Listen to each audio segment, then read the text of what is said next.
ខ្ញុំរៀបចំសម្រាប់ប្រិយមិត្តទាំងអស់គ្នានៅថ្ងៃច័ន្ទនេះបាទនេះព័ត៌មានទី1នេះគឺជាជំនួបរបស់លោកឧបការីរដ្ឋមន្ត្រីក្រសួងការបរទេសរបស់សហរដ្ឋអាមេរិកគឺលោក Michael George December លោកបានអញ្ជើញទៅប្រទេសទាំងពីរគឺ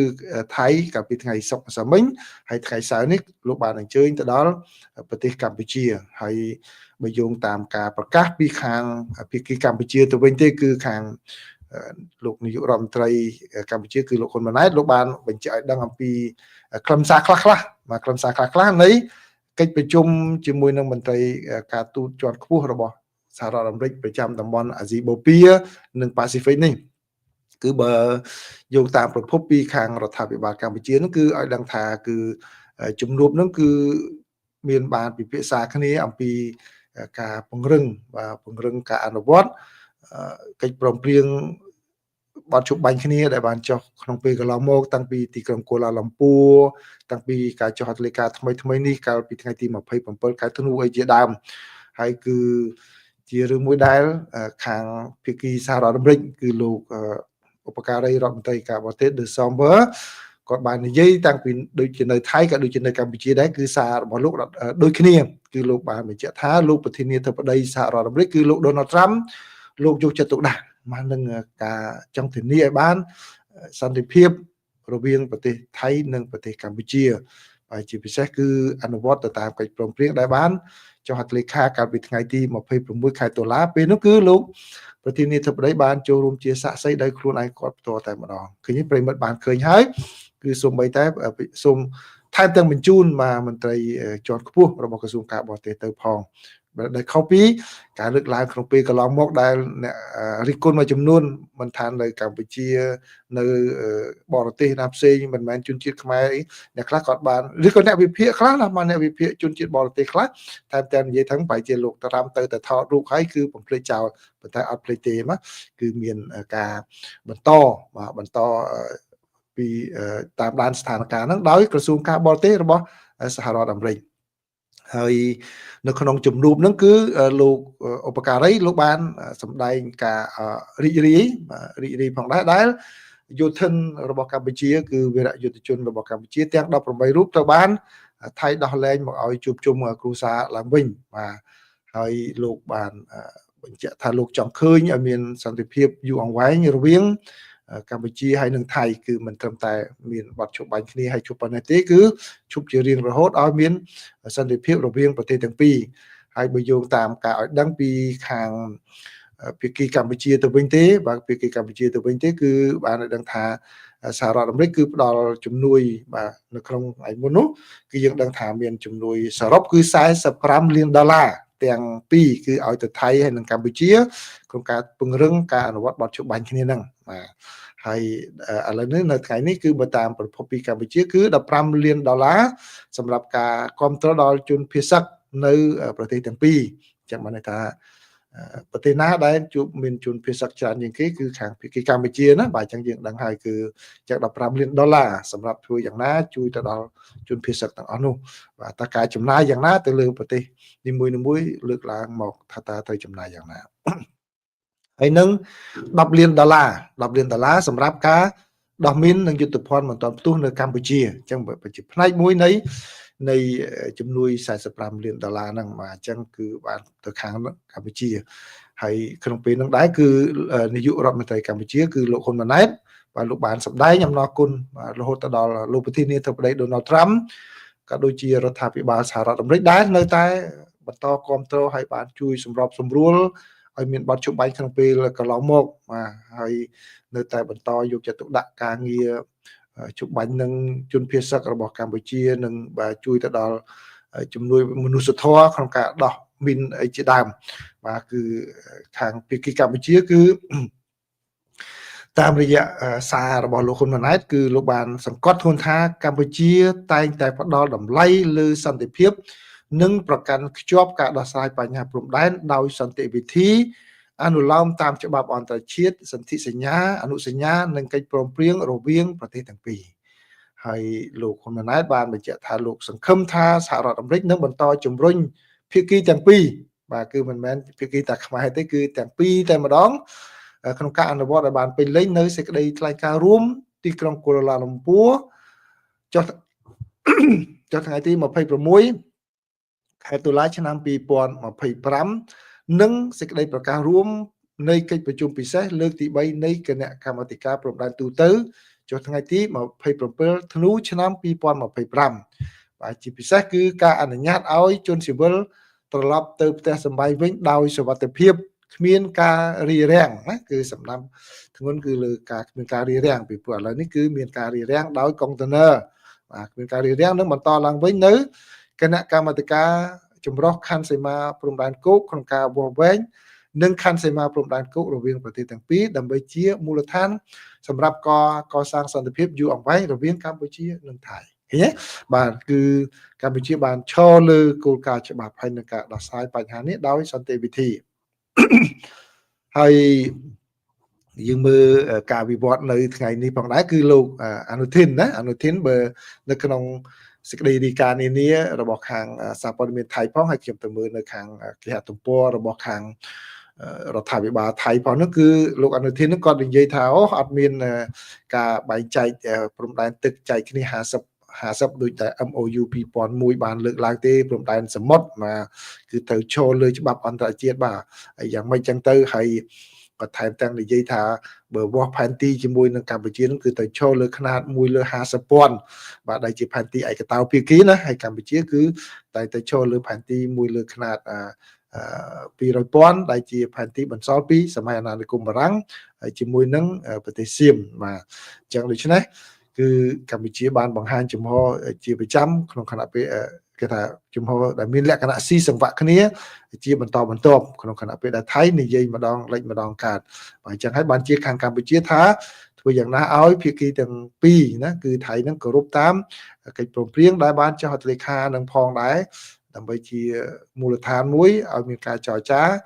តាមច្បាប់អន្តរជាតិនឹងហើយគឺក្នុងពេលនោះដែរគឺខាងភាគីកម្ពុជាក៏បានវិតម្លៃចំពោះការរក្សាទំនាក់ទំនងកាន់តែប្រសើររវាងសហរដ្ឋអាមេរិកជាមួយនឹងកម្ពុជាហើយគឺកម្ពុជាឯកភាពបន្តជំរុញវិធានការជាក់លាក់បន្ថែមទៀតដើម្បីពង្រឹងនិងពង្រីកកិច្ចសហប្រតិបត្តិការបន្ថែមទៀតក្នុងវិស័យពាណិជ្ជកម្មនិងវិនិយោគការពារជាតិនិងសន្តិសុខការផ្លាស់ប្ដូររវាងប្រជាជននិងប្រជាជនការអនុវត្តច្បាប់រួមទាំងការប្រយុទ្ធប្រឆាំងឧក្រិដ្ឋកម្មឆ្លងដែននិងការឆោបោកតាមប្រព័ន្ធបច្ចេកវិទ្យាបាទនៅពេលនោះគឺខាងសហរដ្ឋអាមេរិកគឺលោកឧបការីរដ្ឋមន្ត្រីក៏បានប្រកាសថាសហរដ្ឋអាមេរិកនឹងផ្ដល់$10 លានថែមទៀតបាទ$10 លានថែមទៀតសម្រាប់ការកសាងសមត្ថភាពរបស់កម្ពុជា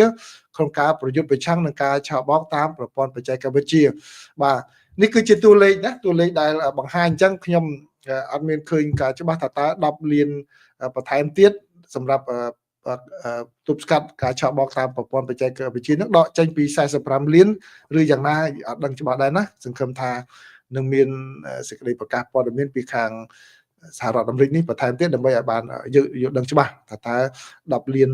ខាងដើមយើងនិយាយខាងដើមដឹងហើយណាគឺ$15 លានសម្រាប់ជនភៀសសាកទាំងសងខាងហើយនឹង$10 លានសម្រាប់ដោះមីនអានឹងច្បាស់ហើយចេញពីកញ្ចប់$45 លានដែលលោកឧបការីបានប្រកាសក៏ប៉ុន្តែ$10 លានបន្ថែមទៀតនេះតើចេញពីកញ្ចប់$45 លានហ្នឹងឬក៏ជាកញ្ចប់ថ្មីប៉ុន្តែបើតាមខ្ញុំគិតមើលគឺប្រហែលជាមិនមែនជាផ្នែកមួយនៃ$45 លានហ្នឹងទេបាទអញ្ចឹងគឺប្រហែលជាការពង្រឹងសមត្ថភាពបន្ថែមទៀតទៅដល់ខាងកម្ពុជាក្នុងការប្រយុទ្ធប្រឆាំងនឹងការឆោបបោកតាមបច្ចេកវិទ្យាហ្នឹងពីព្រោះនៅក្នុងសេចក្តីរាយការណ៍ក្នុងពេលកន្លងមកគឺបើទោះបីជាពេលបច្ចុប្បន្នរដ្ឋបាលលោកប្រធានាធិបតី Donald Trump លោកកាត់ផ្តាច់ជំនួយបន្ថយជំនួយទៅបរទេសជាច្រើនក៏ប៉ុន្តែតាក់ទងជាមួយនឹងបញ្ហាការឆោបបោកអនឡាញនេះគឺរដ្ឋបាលលោក Trump លោកយកចិត្តទុកដាក់បាទយកចិត្តទុកដាក់ច្រើនដោយសារតែអ្នករងគ្រោះច្រើនហ្នឹងគឺជាពលរដ្ឋអាមេរិកអញ្ចឹងពលរដ្ឋអាមេរិកគាត់បានលើកឡើងបញ្ហានេះទៅសមាជិកសភារបស់គាត់ហើយគាត់ដូច្នេះរដ្ឋបាលលោកត្រាំត្រូវតែដោះស្រាយបាទអញ្ចឹងនេះគឺអញ្ចឹងខ្ញុំគិតថា$10 លាននេះគឺប្រហែលជាធ្វើបន្ថែមពីលើនឹងទៀតបាទដើម្បីកសាងសមត្ថភាពរបស់ខាង មន្ត្រីកម្ពុជាហ្នឹងបាទនោះតាមការយល់របស់ខ្ញុំណា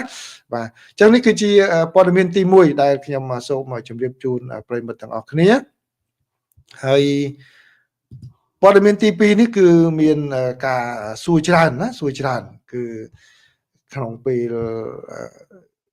ថ្ងៃនេះគឺមានការផ្សាយតាមកាសែតខៅសូតហើយនិងកាសែតព័ត៌មានថៃមួយចំនួនដែលបានបញ្យល់ថាគឺសហរដ្ឋអាមេរិកផ្ដល់ថវិកាចំនួន$100 លានមកទៅដល់យោធារបស់ថៃបាទអញ្ចឹងមានចង់ដឹងច្រើនតួលេខនៅពេលនេះបាទគឺជាចំនួនការឡើងបាទជាចំនួនការឡើងសម្រាប់យោធារបស់ថៃក៏ប៉ុន្តែតើ$100 លាននេះដកចេញពីកញ្ចប់នៃជំនួយដែលសហរដ្ឋអាមេរិកបានសន្យាចំនួន$45 លានដើម្បីពង្រឹង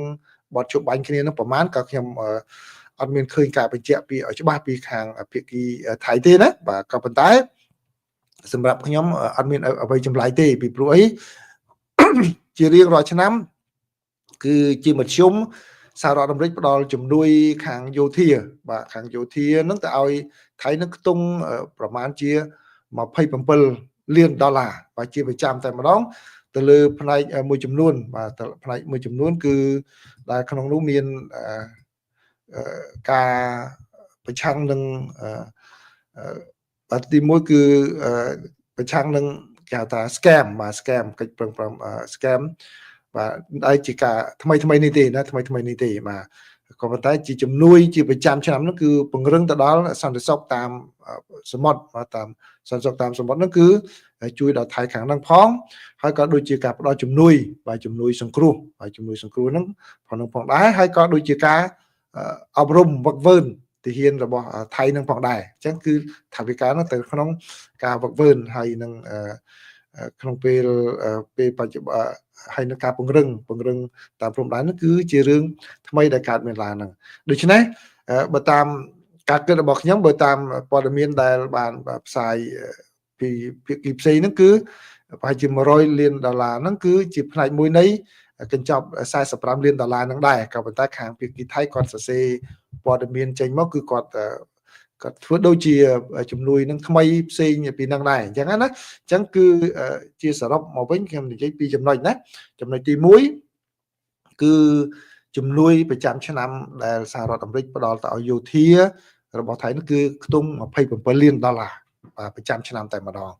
បាទហើយចុងក្រោយនេះបើតាមខ្ញុំយល់គឺដែលការឡើងដល់$100 លាននោះគឺផ្នែកមួយនៃជំនួយប្រចាំឆ្នាំនោះផងហើយផ្នែកមួយនៃកញ្ចប់ដែលសហរដ្ឋអាមេរិកបានសន្យាចំនួន$45 លានហ្នឹងពីព្រោះអីនៅក្នុងកិច្ចខិតខំប្រឹងប្រែងដែលសហរដ្ឋអាមេរិកបានដាក់មកហ្នឹងគឺមានពាក់ព័ន្ធជាមួយនឹងសន្តិសុខតាមមាតុភូមិហើយនឹងការប្រឆាំងនឹងscam ហ្នឹងបាទ scam តាមអនឡាញហ្នឹងបាទអញ្ចឹងនេះគឺជាព័ត៌មានដែលខាងភាគីថៃបានរាយការណ៍មកវិញទេណាបាទអញ្ចឹងការប្រកាសនេះបាទបើយោងតាមសេចក្តីរាយការណ៍របស់ខាងភាគីថៃគឺបាទគឺថៃគាត់បាននិយាយថាក្នុងពេលកន្លងមកហ្នឹងគឺគាត់ខិតខំធ្វើកិច្ចការងារហ្នឹងហើយបានផ្ដល់ជំនួយចង់បានជំនួយទៅលើកិច្ចការហ្នឹងផងដែរហើយគឺមន្ត្រីរបស់សហរដ្ឋអាមេរិកគឺលោកឧបការីរដ្ឋមន្ត្រីក៏បានថ្លែងអំណរគុណថៃដែលគោរពទៅតាមការបដិញ្ញាចិត្តនៅក្នុងការធ្វើយ៉ាងណាឲ្យមានស្ថិរភាពនៅក្នុងតំបន់បាទអញ្ចឹងបានន័យថាថៃក៏លើកឡើងអំពីការងារដែលគាត់ត្រូវធ្វើបន្ថែមទៀតនៅក្នុងការពង្រឹងស្ថិរភាពនៅក្នុងតំបន់ជាពិសេសគាត់លើកឡើងអំពីសមុទ្រចិនខាងត្បូងបាទសមុទ្រចិនខាងត្បូងហ្នឹងគឺជារឿងមួយដែលគាត់បានលើកឡើងអញ្ចឹងសំទោសបើយោងតាមសេចក្តីប្រកាសព័ត៌មានរបស់ខាងយោធាថៃហើយសារព័ត៌មានថៃយកមកផ្សាយហ្នឹងជាពិសេសគឺ Council ហ្នឹងគាត់និយាយថាគឺភាគីទាំងពីរបានឯកភាពគ្នាក្នុងការពង្រឹងកិច្ចសហប្រតិបត្តិការឲ្យបានស៊ីជម្រៅថែមទៀតជាមួយនឹងសហរដ្ឋអាមេរិកនោះហើយដោយមានបញ្ជាក់ការផ្ដល់ជំនួយ$100 លានដែលជាការមួយផ្ដល់គ្រប់គ្រងការប្រតិបត្តិការពង្រឹងសន្តិសុខតាមព្រំដែនកិច្ចខិតខំប្រឹងប្រែងនៅក្នុងការដោះស្រាយបញ្ហាឆោបបោកតាមអនឡាញហើយនឹងបណ្ដាញឆោបបោក ហើយក៏ដូចជាការពង្រីកនៅរថពាសដែកអង្គភាពរថពាសដែក Striker របស់ប្រទេសថៃផងដែរហើយមូលនិធិនេះក៏នឹងគ្រប់គ្រងទៅដល់ការអប់រំនិងការវឹកវើកម្មវិធីអប់រំវឹកវើរបស់ថៃសម្រាប់យោធាថៃផងដែរហ្នឹងបាទគឺតាមការលើកឡើងរបស់ថៃចឹងហើយគឺចឹងបានជាខ្ញុំនិយាយហើយនិយាយទៀតគឺប្រិមិត្តវិតម្លៃដោយខ្លួនឯងមកវិតម្លៃដោយខ្លួនឯងមិនមែនជាការចាក់សាំងបន្ថែមទៅលើភ្លើងទេបាទអញ្ចឹងគឺដោយសង្ខេបទៅគឺថៃគាត់លើកឡើងពីរឿង scam ពីរឿងអីហ្នឹងបាទខុសពីចំហដែលគាត់និយាយពីមុនមកច្រើនគាត់បាទចំហគាត់ដូរចុះដូរឡើងបាទទៅតាមស្ថានភាពបាទស្ថានភាពដែលគាត់និយាយដូចនិយាយជាមួយខាងអនុព័ន្ធយោធានិយាយរឿងព្រំដែននៃណាផ្សេងអញ្ចឹងទៅបាទនិយាយក្នុងពេលកន្លងមកហ្នឹងពីរឿងមីនអីចឹងទៅណានិយាយរឿងមីនអញ្ចឹងទៅរដ្ឋមន្ត្រីការបរទេសហ្នឹងមីនអញ្ចឹងទៅបាទពេលប្រយុទ្ធហ្នឹងនិយាយរឿង scam អញ្ចឹងទៅបាទឥឡូវនេះគាត់និយាយជាមួយឧបការីហ្នឹងគាត់និយាយរឿងសន្តិសុខក្នុងតំបន់អីចឹងគាត់ដើរតួនាទីយ៉ាងសំខាន់ហើយគាត់បាទចូលប្រយុទ្ធក្នុង scam នៅពីព្រោះ scam ដែលកើតឡើងមិនមែនតែមកចាំលោកឆបបអនឡាញមិនមែនតែនៅកម្ពុជាទេមានទាំងនៅថៃមានទាំងភូមាផងដែរគេភូមាផងដែរមានទាំងនៅម៉ាឡេហ្វីលីពីនឥណ្ឌូនេស៊ីក៏មានដែរអញ្ចឹងដូច្នេះការពាក្យថានិយាយថាឆបបអនតាមអនឡាញមួយម៉ាត់ហ្នឹងគឺមិនមែនសម្ដៅតែលើកម្ពុជាទេពីព្រោះនៅខាងភូមានោះក៏ច្រើនដែរឥឡូវនេះច្រើនជាងគេផងបាទអញ្ចឹងដូច្នេះគាត់អាចបានតែកញ្ចប់ថវិកាហ្នឹងគាត់យកទៅប្រើនៅជាមួយនឹងភូមាមួយនឹងភូមាផងដែរអញ្ចឹងគឺយើងកុំភ្លេចចំណុចហ្នឹងគឺបាទជាការមួយដែលសហរដ្ឋអាមេរិកយល់ថាអូខេអញ្ចឹងលើនៅកម្ពុជាបាទនៅកម្ពុជាឃើញឲ្យ10លានហើយណាឲ្យ10លានហើយសម្រាប់ប្រយុទ្ធប្រឆាំងនឹងការឆបោកអនឡាញហ្នឹងដែរឃើញទេបង្កើតសមត្ថភាពនឹងឆបោកអនឡាញហ្នឹងអញ្ចឹងនៅខាងភាគីថៃជាមួយនឹងភូមាគឺអាមេរិកមិនអាចឲ្យលុយទៅភូមាបានទេឃើញទេបាទអញ្ចឹងដូច្នេះទៅឲ្យលុយហ្នឹងទៅថៃដើម្បីធ្វើកិច្ចការជាមួយនឹងភូមាវាទៅជាអញ្ចឹងដែរណាអញ្ចឹងប្រិមិត្តមើលឲ្យគ្រប់ជ្រុងមិនមែនគ្រាន់លឺសូរតែឲ្យថៃប៉ុណ្ណឹងមិនក៏ឲ្យច្រើនពងមានរឿងជាមួយកម្ពុជាមិនមែនតែប៉ុណ្្នឹងទេអញ្ចឹងហើយបាទខ្ញុំសុខចិត្តយកព័ត៌មាននេះដើម្បីបញ្យល់ឲ្យប្រិមិត្តឲ្យយល់ឲ្យច្បាស់កុំឲ្យមានអ្នកដែលយកព័ត៌មានហ្នឹងទៅបំភ្លៃនិយាយសម្ដៅទៅលើជ្រុងកម្ពុជាឃើញទេអញ្ចឹងបានន័យថាថៃគាត់យកបញ្ហាហ្នឹងនិយាយគាត់scam នៅជាមួយនឹងម៉ាឡេស៊ីក៏គាត់ប្រឹងប្រយុទ្ធណាអញ្ចឹងនៅច្រកម៉ាឡេស៊ីទៀតទៅជាពិសេសនៅច្រកជាមួយនឹងភូមាដែលនៅតាមបណ្ដោយព្រំដែនហ្នឹងបាទគាត់ប្រយុទ្ធហ្នឹងគាត់ថាគាត់ប្រយុទ្ធរឿង scam ពីព្រោះថៃអត់មានរឿងបញ្ហាព្រំដែនជាមួយនឹងភូមាហ្នឹងដែលឈានទៅដល់ប្រយុទ្ធគ្នារឿងព្រំដែនទេដូច្នេះអញ្ចឹងគឺសំដៅទៅលើរឿង scam ហ្នឹងអញ្ចឹងដូចជាសហរដ្ឋអាមេរិកមិនអាចឲ្យលុយទៅភូមាបានដោយដែលសហរដ្ឋអាមេរិកអាចឲ្យលុយមកកម្ពុជាអញ្ចឹងត្រូវតែឲ្យលុយហ្នឹងទៅថៃដើម្បីប្រយុទ្ធនៅក្នុង scam online នៅខាងភូមាឃើញទេបាទអញ្ចឹងយើងត្រូវមើលឲ្យគ្រប់បញ្ហាអញ្ចឹងតែរឿងបញ្ហាមួយទៀតដែលខ្ញុំនិយាយថាយើងជាជនជាតិខ្មែរគួរតែប្រយ័ត្នប្រយែងនៅក្នុងការនិយាយហ្នឹងគឺបើសិនជាពេលដែលថៃវាខ្មែររឿងព្រំដែនតែថៃក៏ទៅនិយាយថាគាត់វាយនឹងដើម្បីប្រកាស scam ហ្នឹងកុំទៅសូត្រតាមថៃបាទសូត្រតាមថៃហ្នឹងគឺដូចជាការមួយដែល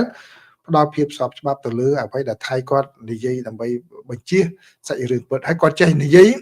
ឲ្យត្រូវតាមតិចរបស់អន្តរជាតិហ្នឹងចឹងបាទអញ្ចឹងបានខ្ញុំនិយាយឲ្យគិតអំពីបញ្ហាហ្នឹងពេលខ្លះកំហឹងពេករឿងនយោបាយនៅក្នុងស្រុកយើងសុខចិត្តអ្នកណាក៏ដោយឲ្យតែនិយាយទៅព្រោះដើម្បីឲ្យបានធ្វើឲ្យបានឈឺចាប់អ្នកនៅក្នុងប្រទេសកម្ពុជាហ្នឹងគឺយើងសូត្រតាមគេទាំងអស់ដោយអត់មានគិតផលលំបាករហូតដល់ពេលខ្លះសូត្ររហូតសូត្រពេកទៅបែរជាបង្ហាញថាអាមេរិកនឹងជាមនុស្សអាក្រក់ទៅវិញមកពឹងអាមេរិកតែពងយកអាមេរិកទៅនិយាយបាទស្ដាប់ទៅដូចអាមេរិកនឹងអាក្រក់អញ្ចឹងបាទអញ្ចឹងនេះគឺជាអ្វីដែលខ្ញុំសូមសង្ខេបរឿងហ្នឹងឲ្យជូនប្រិមិត្តឲ្យបានយល់អំពីបញ្ហាហ្នឹងណាបាទអញ្ចឹងនេះជាព័ត៌មានទី2បាទហើយព័ត៌មានទី